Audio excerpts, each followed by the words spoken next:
Hello everyone, thank you for joining us on MNB World News Mongolia, where we bring you the latest stories and updates from across the nation and beyond. I'm Batsirin Namshar.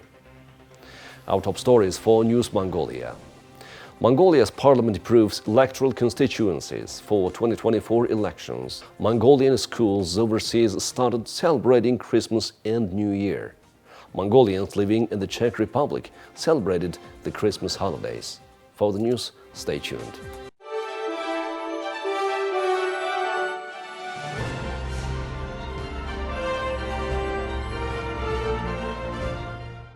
In a significant move, the Parliament of Mongolia has officially endorsed a resolution outlining the electoral constituencies for the upcoming 2024 parliamentary elections. The resolution, approved on December 21st, focused on establishing 2024 electoral constituencies of the Parliament of Mongolia in determining the number of seats in a constituency, territory, and center of constituencies. This decision comes in accordance with Article 4 of the Election Law of the Parliament and Article 21, Section 1 of the Constitution, specifying a mixed electoral system for the parliamentary elections. The electoral framework defines that out of the total 126 parliamentary seats, 78 will be filled through majoritarian representation, while 48 will be allocated through proportional representation. Key aspects of the resolution include the creation of 13 electoral constituencies, with 7 distributed across provinces and 6 within the capital city Ulaanbaatar. The distribution considers various factors such as the goals of regional development, province and district population, administrative and territorial unit distribution, constituency size and location, consensus with the parliament and other political parties, and the requirement that included administrative units in the electoral constituency must be homogeneous in territory and adjacent along the borders. The development of the resolution was informed by a comprehensive analysis of the country's population and the number of citizens of voting age by province, capital, sum, district, and BECS. This information reported by the General Authority of State Registration of Mongolia as of November 30, 2023, served as for the basis for drafting the resolution.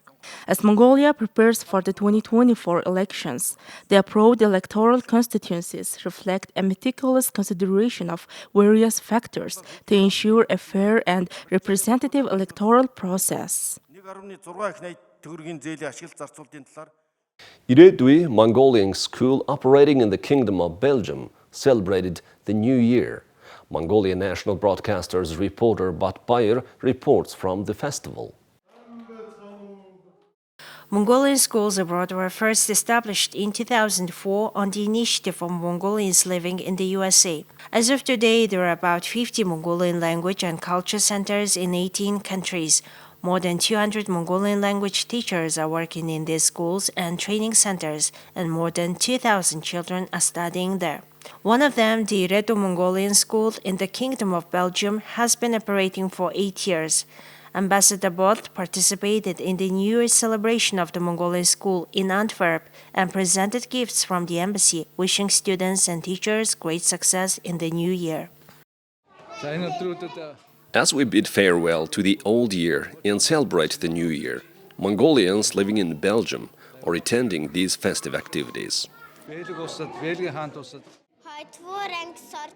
I am student in the 2nd grade. I have performed songs about mother, a Christmas tree, and flowers. The students of the school, under the guidance of their teacher Nktoya, demonstrated their knowledge to the guests and performed. Mongolians living in the Czech Republic celebrated the New Year together for the first time. The event was organized by a local Mongolian NGO. MNB's correspondent Naminzol reports from the Czech Republic. Mongolians living abroad face several challenges due to language barriers. These can become a problem, especially for women during pregnancy and childbirth. The local Mongolian NGO called Mothers Group assists their Mongolian compatriots in providing advice and information related to healthcare services. In addition, the NGO organizes activities such as charity campaigns and Children's New Year celebrations and distributes crucial information to Mongolians in the Czech Republic. In addition, they advise Mongolians who are starting private business and who want to introduce their products to the European market. Mongolians living in the Czech Republic are actively taking part in various social activities. I organize seminars on adapting to life in the Czech Republic and advise our compatriots on necessary legal aspects. When it comes to immigrants, the language barrier is a serious challenge. There are currently more than 12,000 Mongolians residing in the Czech Republic. Now let's take a look at the currency exchange rates provided by Mongol Bank.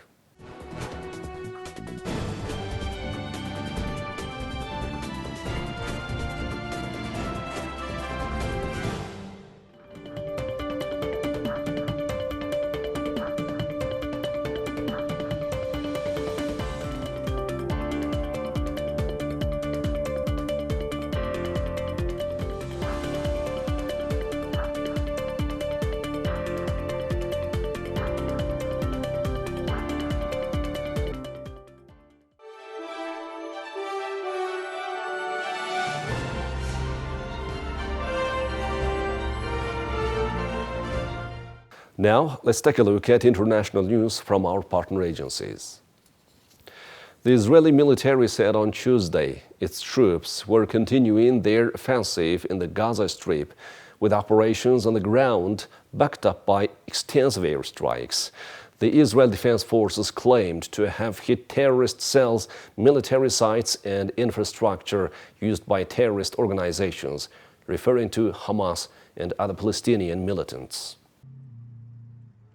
It released footage showing its soldiers and tanks on patrol and engaged in firefights. The IDF also claimed its fighter jets had struck over 100 Hamas terror targets, including tunnel shafts, infrastructure, and military sites used by the terrorist organization to attack IDF troops. Both Israel and Hamas on Monday gave cool public receptions to an Egyptian proposal to end their bitter war, but the long-standing enemies stopped short for rejecting the plan altogether, raising the possibility of a new round of diplomacy to halt the Israeli offensive, one of the most devastating military campaigns in recent history. The Egyptian plan calls for a phased hostage release and the formation of a Palestinian government of experts to administer the Gaza Strip and occupied West Bank, according to a senior Egyptian official and a European diplomat familiar with the proposal. The Egyptian official, speaking on condition of anonymity to discuss the proposal, said the details were worked out with the Gulf nation of Qatar and presented to Israel, Hamas, the United States, and European governments. Egypt and Qatar both mediate between Israel and Hamas, while the U.S. is Israel's closest ally and a key power in the region. Israeli Prime Minister Benjamin Netanyahu didn't comment directly on the proposal, but speaking to members of his Likud party, he said he was determined to press ahead with Israel's offensive, launched in response to an October 7th Hamas attack on southern Israel that killed 1,200 people and took 240 others hostage. A friend of Russian President Vladimir Putin's former foe, Boris Nemtsov, presented his documents to Russia's Central Election Commission on Tuesday to register his candidacy for the 2024 presidential election. Boris Nadezhdin is seeking to face Putin in the vote in March. He has been backed by Russia's Civic Initiative Party, which is not represented in the State Duma. The member of the Moscow region's municipal council is known for campaigning against Russia's actions in Ukraine and has the support of a contingent of soldiers' wives unhappy with their husbands' long deployments. Nadezhdin was also an ally of Nemtsov, once a top figure of Russia's political opposition, who was gunned down on a bridge next to the Kremlin in 2015. He told reporters on Tuesday that he was aware of other candidates having issues with their nominations. However, Nadezhdin noted he presented the documents with absolutely no remarks. We know that a number of candidates had issues with the nomination procedure, and they were not allowed to participate in the elections. They told me, everything is great, everything is fine. Today we presented the documents with absolutely no remarks. I'm sure that we will pass this stage and begin collecting signatures. Earlier, Russian politician calling for peace in Ukraine Ekaterina Duntsova hit a roadblock in her campaign when the election commission refused to accept her initial nomination by a group of supporters, citing errors in the documents submitted. The Duma has set March 15 to 17 as the dates for the 2024 presidential election, moving Putin a step closer to a fifth term in office. Associates of imprisoned Russian opposition leader Alexei Navalny said Monday that he has been located at a prison colony above the Arctic Circle nearly 3 weeks after contact with him was lost. Navalny, the most prominent opposition politician who criticizes Russian President Putin, is serving a 19-year sentence on charges of extremism. He has rejected all charges against him as politically motivated. He had been imprisoned in the Vladimir region of the central Russia, about 230 kilometers east of Moscow, but his lawyers said they hadn't been able to reach him since December the 6th. His spokesperson Kira Yarmysh said on X, formerly Twitter, that he was located in a prison colony in the town of Kharp in the Yamalo-Nenetsk region, about 1,900 kilometers northeast of Moscow. Navalny is fine and a lawyer visited him, Yarmysh said. We were looking for Alexei during all these 3 weeks by different means, had checked almost all detention facilities and prisons of special regime, some a few times, and finally today we have found him in the penal colony number 3 in the Kharp settlement. It is the Yamalo-Nenetsk autonomous district above the Arctic Circle. A lawyer has seen Alexei, but it was hard for the lawyer to get in. They didn't want to let him in. Still, he managed to get in, see Alexei. Alexei is fine, at least as fine as possible after so long transferring. The region is notorious for long and severe winters. On 15th of December, the prison was inspected by a regional human rights ombudsman according to local prison authorities' page on a social network. It had happened a few days before Navalny was brought there. Transfers within Russia's prison system are shrouded in secrecy, and inmates can disappear from contact for several weeks. Navalny's team was particularly alarmed when he couldn't be found because he had been ill and reportedly was being denied food and kept in an unventilated cell. Yarmysh said the transfer was connected with the campaign for the Russian presidential election in March. The fact that it is a remote prison in such a hard location in terms of survival conditions, there is no FSIN letter, an online system of correspondence delivery run by Russian prison authorities, no Zona Telecom, internet call system run by Russian prison authorities, so it is practically impossible to contact an inmate directly, indicates that they deliberately sent him to this certain prison in order to isolate Alexei as much as possible and in order not to give him any chance to communicate with the outside world.